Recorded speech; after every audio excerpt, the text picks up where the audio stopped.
Marsha Haygood is a leadership coach for successful professional women and those who want to be successful in their personal and professional lives.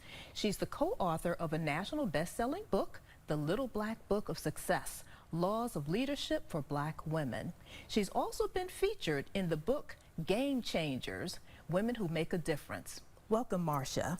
Thank you so much for having me. All right, so we're talking about game changers, and I think Judge Ketanji Brown Jackson fits well into that category. Absolutely, absolutely. It's one of those things that seems to me like whether she gets to the court or not, it's a game changer. She's getting to the courts, and she is a game changer already, and she's going to be more of a game changer. Absolutely. Now, talk to us about this book that you are getting ready to update. This is not a new book. You've had it, but you've been asked to update that because it is continuing to sell. Absolutely. The Little Black Book of Success: Laws of Leadership for Black Women has been dubbed a mentor in your pocket. It is a book that my co-authors and I wrote because we saw people making oftentimes avoidable mistakes. Things that we do well that we take for granted, things that we have not done before that we're not taking prudent risk to try. I tell you that we start the book with a chapter that's so vitally important: always consider yourself a VIP. And we did that on purpose because so often we take that for granted. We don't think about our history.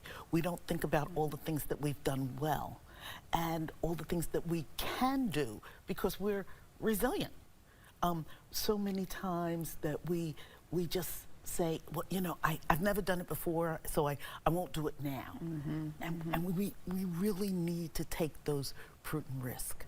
So we start off with always consider yourself a VIP and know who you are. Yeah. And what you want to do, and making some decisions on what you want to do, not necessarily what you've already done. So we take that into account as well. It's amazing to me how many accomplished women think they haven't done enough to be in a room for whatever the reason is, right? But I've done this, this, and that, but I haven't done that. Yeah. And I think that as we look at, let's say, the confirmation hearing for Judge Ketanji Brown Jackson, perfect example of she brings so much to the table, but sometimes we say, things that come natural to us, you take it for granted. It's like, oh, that's no big thing. It is a big thing. Yeah. One of the things that I have to say is that we all are going to do that. We all may have a little imposter syndrome going on, but you find something that you can do to help lift your spirits. And one of those things that I talk about is having a book of accomplishments, a book of those things that you've done well, that I call it my yes journal. When those things happen, write them down. You won't remember them down the road, but if you write them down now, those times when you're feeling low, you can open up that book and it'll make you smile because we've accomplished lots more than we give ourselves credit for. How do we know when we are doing busy stuff as opposed to productive things? Because all of it seems important to me. All of it will keep you busy too.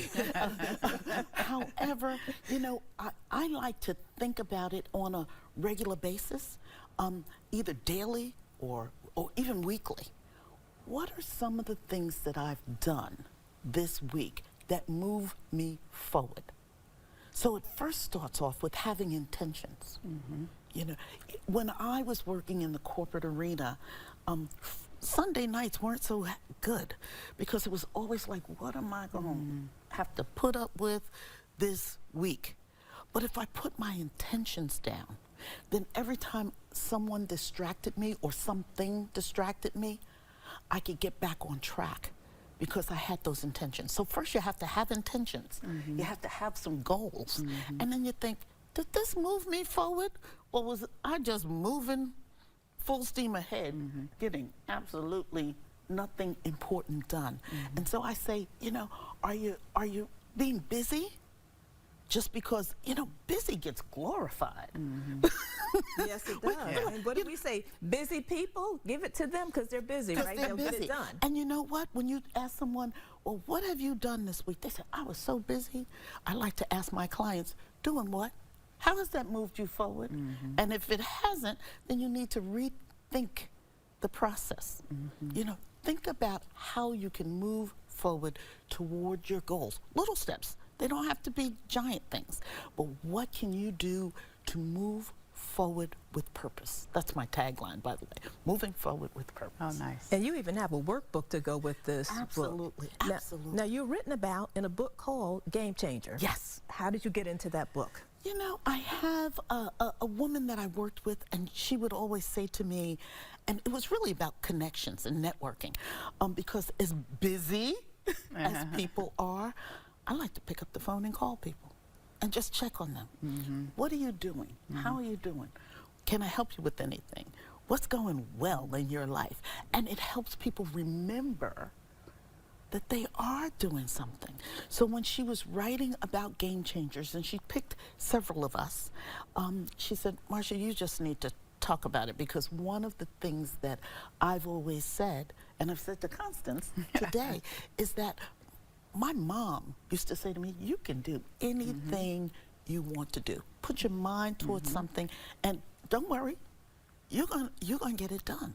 And so she's the angel on my shoulder. She's not alive now, but she's the angel on my shoulder, and I want to be the angel on other people's shoulder, because you know what? Everybody didn't have a mom like we had. Yes, yes, I agree. Everyone didn't have parents like we had. So when someone can tell you, you can do it, just try it. You know, we're all going to make some mistakes, but it's worth the try. Oh, yeah. And chances are, You're you'll going be to do okay. it. You'll be okay. Constance, your organization, Frederick Menace Association, you all mentor young lawyers, Absolutely. students who are interested in going into the field, right? I would imagine that's a message that you share quite often in terms of you can do it, you can do whatever you set your mind to. Absolutely. I think oftentimes we get scared of the unknown, I've never done this before. And so you're nervous and you don't know what to expect. And oftentimes that gives you that step back, that fear. But if you just encourage them and also maybe help guide them a little bit through it, give them a little push, a little start, you know, and let them know that there is nothing that they cannot do, and there is nothing that they cannot be, and there is nothing that they cannot have. And it goes more than just saying the words. It's seeing it in action. It's seeing the end result and seeing people that have done those great things. And that's why Ketanji Brown Jackson is so powerful, is because we see it now. We see her being nominated for the Supreme Court, for the U.S. Supreme Court. We see her being questioned by senators. We see her about to sit on the highest court in the United States. We see it. So when I can tell a law student who may be a little shaky, maybe a little unsure, you can do it. It means something. Look at what she did. Look what I'm doing. Look what this other attorney, look at this colleague. It means something to people to see it. Now, we're in Florida, obviously, and our legislature just passed several bills that we do fully expect will be signed into law. So when we look at things like things that you can't say in the classroom, conversations about history, Black history, which is American history, it's all of our history, right? Do you all perceive that there are different things we're going to have to do as influencers within these young children's lives, high school students in particular, not talking about in the classroom because we're not teaching, but things that we may have to do to kind of fill in the gap that may not happen in the classroom when you can't, or teachers are being restricted or fearful about saying some things. What can we do to fill in the gaps? I'm just going to start off by saying I don't know that any of those things were taught to us in the classroom beforehand.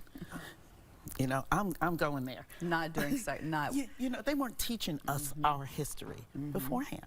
So we do have to do it. But now that we know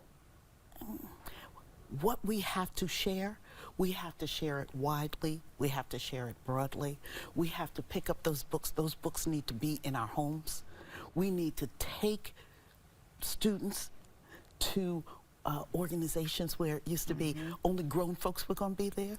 Take a child with you. Help, you know, Black History Month, we see all of this information about history.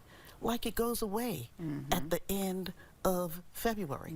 We need to be putting that on social media. We need to put that where young people are and share it with them. And you'll pick up little pieces. They won't pick up everything. It may not be a whole program on this, but teach little things. Give names, give people assignments, give students assignments, give your children assignments. Find out about this person, share about that person. Those that are living and those that have, whose shoulders we stand on. Like Fred G. Menace, like Fred G. Menace, right? Absolutely. One of the things I wanted to make sure that we cover about him is that he was a veteran, right? Absolutely. World War II, and so he is the kind of person that certainly here in Florida, local guy, right, that we should know about. We should be able to know who he is and the impact that he still continues to have. Absolutely. And the Clearwater Law Library was just renamed after Fred G. Menace Sr. It was just renamed after him. And I thank Danielle she was our past president before me, and I thank her for pioneering that, because that was something that, as African American attorneys, we can always see that when we go into the Clearwater Law Library.